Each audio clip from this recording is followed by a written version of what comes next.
അവസാനം CPM-ഉം കീഴടങ്ങുന്നു. CPM-ൻ്റെ ഏറ്റവും വലിയൊരു പ്രത്യേകത അവർ കാലത്തിനനുസരിച്ച് കോലം കെട്ടും എന്നുള്ളതാണ്. ശബരിമല സുപ്രീം കോടതി വിധി വന്നപ്പോൾ ശബരിമലയിൽ എല്ലാവരും കയറ്റണം എന്ന് CPM കടും പിടുത്തം പിടിച്ചു. പക്ഷേ കുറച്ച് കഴിഞ്ഞ് ജനങ്ങൾ സമരം ചെയ്തപ്പോൾ CPM-ന് മനസ്സിലായി ഇത് കഥ മാറും.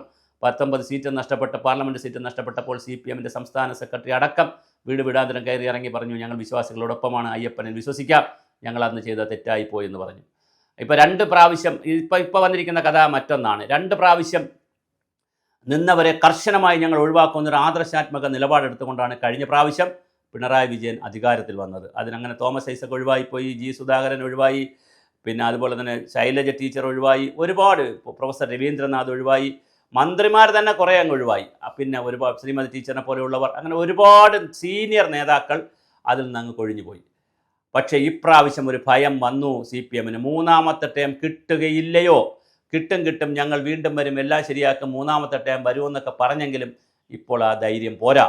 ഒരു ഹൈപ്പ് UDF-നുണ്ടെന്നുള്ള ഇൻ്റലിജൻസ് റിപ്പോർട്ടും അതുപോലെ BJP ശക്തമായ സാന്നിധ്യം അസംബ്ലിയിൽ കാണിക്കും, അല്ലെങ്കിൽ 5 മുതൽ 10 വരെ സീറ്റ് BJP പിടിക്കും എന്നുള്ള ഒരു നിലയൊക്കെ വന്നപ്പോൾ CPM കളം മാറി ചവിട്ടുന്നു.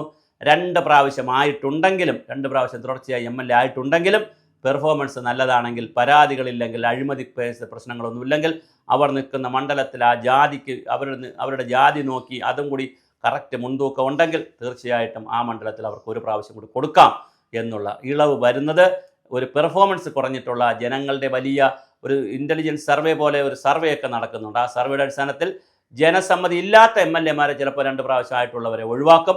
ബാക്കി ജനസമ്മതിയുള്ള ജനങ്ങളോടൊപ്പം നിൽക്കുന്നു എന്ന് തോന്നലുണ്ടാക്കിയിട്ടുള്ള എല്ലാ MLA-മാർക്കും 2 പ്രാവശ്യത്തിലേക്ക് 3ാമതൊരു ഇളവ് കൂടി കൊടുക്കുവാൻ അത് പിണറായി വിജയന് കൊടുക്കുന്നു, തീർച്ചയായും കൊടുക്കുന്നു.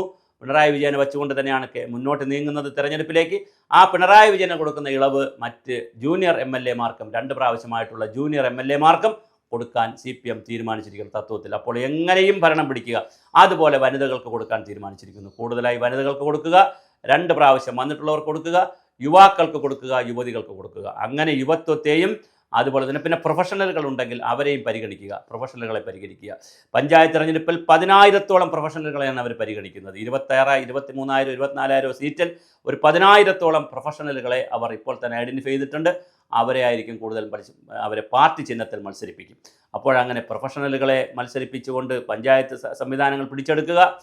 2 ടേം ആയിട്ടുള്ളവർ അവർ കരുത്തരാണെങ്കിൽ അവർക്ക് 1 ടേം കൂടി കൊടുത്തുകൊണ്ടും വനിതകൾക്ക് കൊടുത്തുകൊണ്ടും സീറ്റ് കൊടുത്തുകൊണ്ടും അതുപോലെ തന്നെ പ്രൊഫഷണൽ ആളുകൾക്ക് സീറ്റ് കൊടുത്തുകൊണ്ടും യുവാക്കൾക്ക് യുവതികൾക്കും സീറ്റ് കൊടുത്തുകൊണ്ടും ഭരണം പിടിക്കുക എന്നുള്ള പുതിയൊരു ഭരണതന്ത്രത്തിലേക്ക്, അല്ലെങ്കിൽ ഒരു പൊളിറ്റിക്കൽ സ്ട്രാറ്റജിയിലേക്ക്, സർജിക്കൽ സ്ട്രൈക്കിലേക്ക് CPM നീങ്ങുന്നു എന്നുള്ളതാണ് വളരെ വലിയ പ്രധാനമായി തിരുവനന്തപുരത്ത് നിന്ന് കിട്ടുന്ന വാർത്ത.